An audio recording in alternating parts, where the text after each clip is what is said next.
Hello everyone, welcome to the Ozark Outpost in Dixon, Missouri. This is going to be a July 1937 recap for Operation Frostbite. So let's just start with Germany here since they go first in the game. As you would expect in the pre-war era, Germany really isn't doing too much but annexing and posturing. They now hold, or they have taken Austria, Bohemia, and Slovakia, so there won't be any more annexations for them. They're just marshaling forces here and there. You can see they've got a little bit of stuff there in Western Germany. They've got a little more in Berlin. They've got some mountain infantry down there in Austria. I don't know, they might have an eye on Yugoslavia. You never know. The German fleet, the Kriegsmarine, is still nestled there in the Baltic, other than just a small handful of U-boats that have ventured out into the Atlantic. That's about it for them. The Soviets have pretty well concentrated their forces in European Russia. Nothing really changed too much this turn. We did have our first border clash over here in the Far East. But again, it didn't really alter the balance too much. I mean, Manchuria, as you can see, is pretty weak, and the Soviets do have a pretty good size army there in Amur. So if they wanted to declare war on the Japanese, they wouldn't have any trouble at all conquering Manchuria very quickly. Whether or not they could hold it, yeah, that's another story. All right, as long as we're over here, Japan is next up. Japan has flexed its muscles in China. They are in control of northern China, forcing the Chinese communists back into their single original territory of Shenxi. So their initial alignment or their initial recruitment of the northern warlord has been reversed. Although they do have a pretty good little army there in Shenxi. I'm looking at 3 infantry, 3 mountain infantry, 3 cavalry, and 2 militia. And that is a mountain territory, so the Japanese would need a considerable force to pry them out of there. The Japanese have also attacked along the coast here, getting Hunan this last turn in the south. They haven't really done anything else too much. Not really building up too much there in the home islands. You can see they've just got 1 fighter and 4 infantry here. They've done a little shifting of naval forces, but again, really not a lot, comparatively speaking. But this, as I said, this is the pre-war period. This is about jockeying for position and building your overall strategy. The Commonwealth next. The Commonwealth this turn added a major factory to the Midlands. I had a viewer ask me Why I did that is it's a lot of production capacity for the British. My reply was, this is defense in depth. If the Germans bomb one factory, I have two more.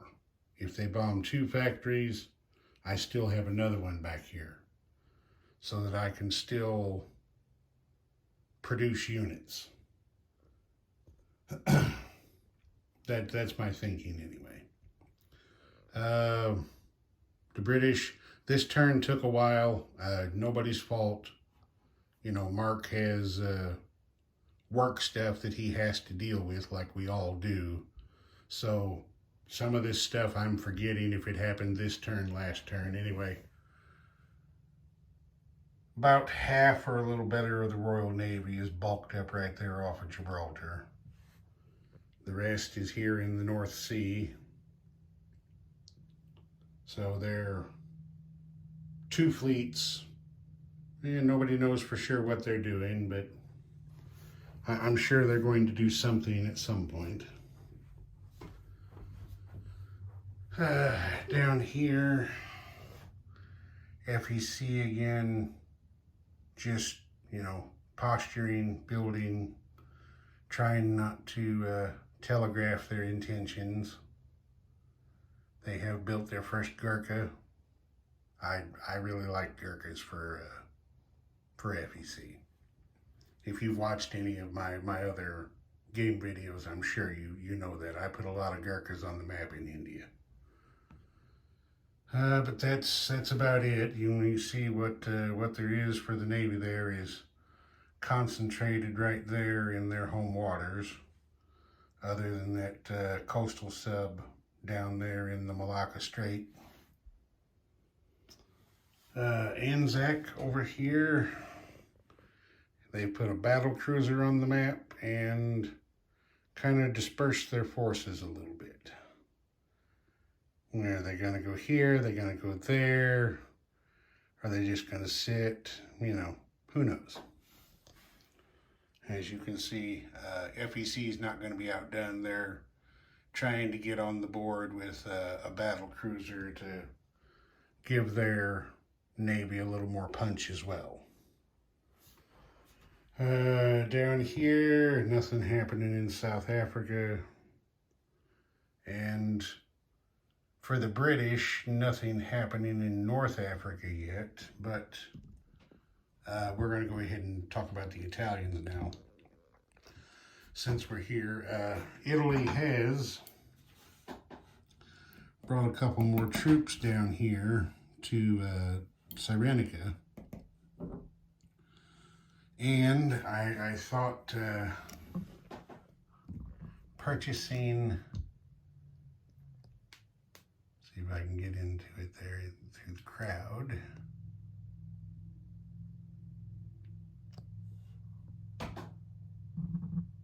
There you go. I thought purchasing an air transport was an interesting choice for Italy. Not sure what's going on there, but one thing's for sure, that wasn't just a random choice. But that's what's going on there. The Italian fleet is all still concentrated right here where they started the war, no movement. The French, well, you know, the French are the French. I mean, it's, everybody has said it over and over again. I have said it before, but, you know, their role is what it is. They're here to have their asses kicked. I mean, that's just what it is. Of course, I'm not doing anything with the French units that are on the build chart because, as I normally do, even when I'm playing solo, I think, why in the world should I spend money to complete ships that are going to wind up in somebody else's hands more than likely anyway. So that's that. As you can see, still, well, other than the United States, nobody has advanced anything on the production chart that was there from the initial setup. You see this, Germany and Japan still have theirs here. The UK, Italy, Japan, like I said, the United States has moved a fleet carrier one box, but that's been it. Everything else that was in these two boxes is still sitting where it was at the beginning. I think that's about it. You know, probably the two highlights of this turn. One would be the gaggle of American major factories. Of course, it didn't do them much good. They had 6 rolls this turn and only managed to hit on one of them. But, you know, the United States, if the other players play smart, you know, it's going to take quite a while for the United States to get into the war. So I think part of the developers' plan there to try to balance that was to give the United States the opportunity to develop a considerable amount of technology so that when they did get into the war, they could make up for their late entry with some better and harder hitting units. The other highlight of this turn, I think, was right here in Spain. General Franco and the Nationalists were on the ropes. It was not looking good for them. But they've bounced back through Lend-Lease and some good dice. And now I would say at this point the Nationalists have the upper hand. Each side controls 3 zones, but the